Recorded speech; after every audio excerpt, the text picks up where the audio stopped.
कुआं। सीमा गर्मियों की छुट्टियों में अपनी नानी के गांव आई थी।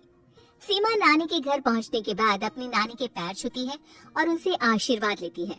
तभी उसकी नानी उससे कहती है, इतनी बड़ी हो गई मेरी सीमा, चल जल्दी से हाथ मुंह धो ले, मैं तेरे लिए खाना लगा देती हूँ। भूख लगी होगी ना? हाँ नानी, भूख तो लग रही है मुझे, आपके हाथ के बने हुए पीले दाल और चावल खाने की। कितना टाइम हो गया है मुझे आपके हाथ का बना हुआ दाल चावल खाए हुए।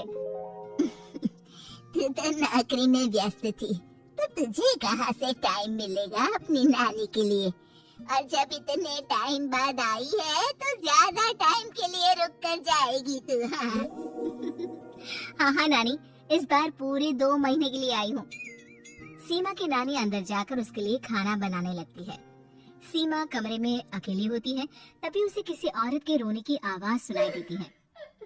वो कभी खिड़की से बाहर झांकती है तो कभी दरवाजे से बाहर झांकती है। उसे समझ में नहीं आ रहा होता है कि आखिर रो कौन रहा है। तभी नानी खाना लेकर आ जाती है। वो अपनी नानी से कहती है, नानी, कोई औरत रो रही है क्या? मैं जब से यहाँ आई हूँ तब से मुझे यहाँ किसी औरत की रोने की आवाज आ रही है। हे भगवान, कहीं ये वही तो नहीं? बोलो ना नानी। अरे कोई नहीं रो रहा, ये तेरे मन का वहम है।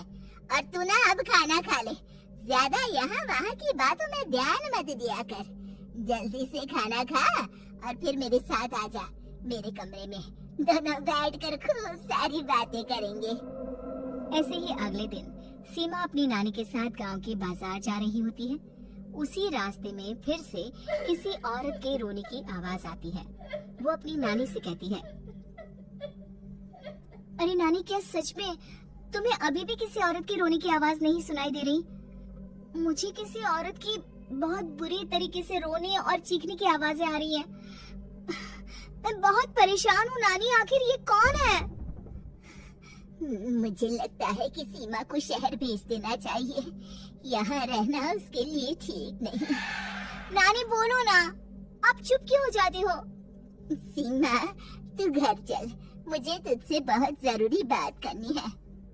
नानी सीमा को घर ले आती है और सीमा से कहती है, सीमा, कल सुबह तू शहर वापस चली जाएगी। अरे अचानक? आखिर क्या बात है नानी, आप मुझे ऐसे जाने को क्यों कह रही हो? मैं बस जो कह रही हूँ उस पर ध्यान दे। तू कल सुबह यहाँ से चली जाएगी, और ये बात मैं कोई मजाक में नहीं बोल रही। तू कल जाएगी तो मतलब जाएगी। अरे नानी, चली जाऊंगी मैं, ठीक है, पर आखिर बात क्या है ये तो बता दो। मम्मी से कोई बात हुई है या फिर मुझसे कोई गलती हुई है जो तुम मुझे अचानक से जाने के लिए बोल रही हो? देख सीमा, रात बहुत हो चुकी है और मुझे इस बारे में कोई बात नहीं करनी। चल, अब चल के मेरे साथ सो जा। सुबह की बस पकड़कर तुझे शहर भी तो जाना है। सीमा को अपनी नानी का ऐसा व्यवहार देखकर बहुत ही अजीब लगता है। उसे कुछ समझ में नहीं आ रहा होता है कि आखिर उसकी नानी उसे अचानक से गांव छोड़कर जाने के लिए क्यों कह रही है। ये सारी बातें सोचते सोचते सीमा की आंख लग जाती है और वो अपनी नानी के साथ सो जाती है। ऐसे ही आधी रात को सीमा को फिर से किसी औरत की रोने की आवाज सुनाई देती है। वो उस औरत की आवाज सुनकर बार बार करवटें बदल रही होती है और तभी उसे सपने में भी एक अजीब सी औरत की परछाई दिखाई देती है, जो इतना चीख चीख कर रो रही होती है कि सीमा डरकर उठ जाती है। वो पूरी पसीने पसीने हो रही होती है। वो अपने आसपास देखती है तो घर में बिल्कुल शांति का माहौल होता है। सीमा घबरा जाती है। वो अपनी नानी को जगाने की कोशिश करती है, मगर उसकी नानी नहीं जगती। सीमा को फिर से उस औरत की रोने की आवाज सुनाई देती है। आखिरकार सीमा अपने आप को रोक नहीं पाती और वो घर का दरवाजा खोलकर बाहर निकलती है। आखिर ये माजरा क्या है? आज तो मैं पता करके रहूंगी। अब आवाज का पीछा करते हुए सीमा आधी रात को गांव की चौपाल के पास बने कुएं के पास पहुंच जाती है, जहां कुएं के चारों ओर बेड़ियां लगी होती हैं। उन बेड़ियों में लगे हुए ताले के साथ एक लाल रंग का कपड़ा और माता रानी का कलावा बंधा होता है। उस कुएं में से सीमा को किसी के रोने की आवाज आती है।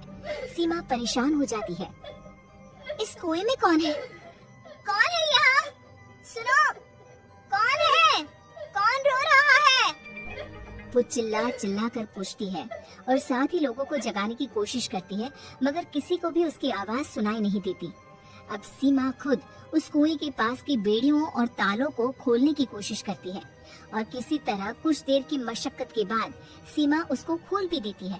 और जैसे ही वो कुआं खोलकर उसके अंदर झांकती है, सीमा उस कुएं में गिर जाती है।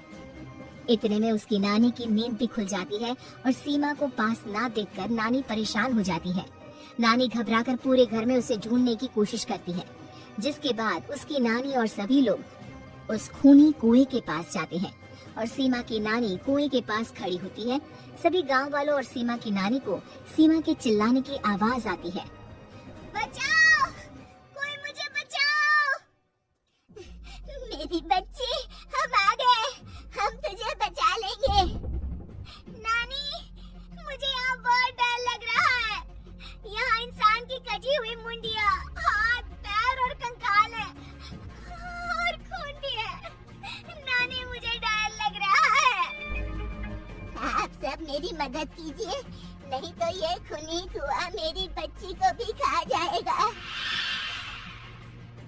अरे मुझे तो ये समझ में नहीं आ रहा कि आखिर इस खूनी कुएं को खोला किसने।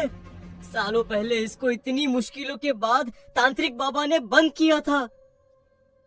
अरे पूरा गांव खूनी कुएं के बारे में अच्छे से जानता है, तो कोई भी जानबूझकर तो ऐसा करेगा नहीं। मतलब किसी ने अनजाने में इसे खोल दिया है भैया। सीमा को इस बारे में मालूम नहीं था और जब से वो यहाँ आई थी तभी से उसे किसी औरत के रोने की आवाजें भी सुनाई दे रही थी। कहीं सीमा ने ही तो उसे नहीं खोला। अगर ऐसा है तो फिर सीमा का बचना बहुत मुश्किल है। वहीं कुएं के अंदर सीमा रोते हुए बैठी होती है कि उसे आवाज सुनाई देती है जो कुएं के बाहर खड़े गांव वालों में से किसी को सुनाई नहीं देता। आज सालों के बाद मुझे ताजा खून मिलेगा। तेरा खून पीकर आज मैं अपनी प्यास बुझाऊंगा।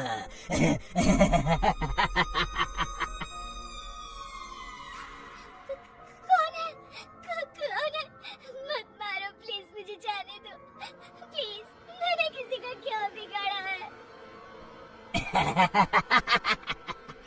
वो तुझे मरने के बाद पता चल ही जाएगा।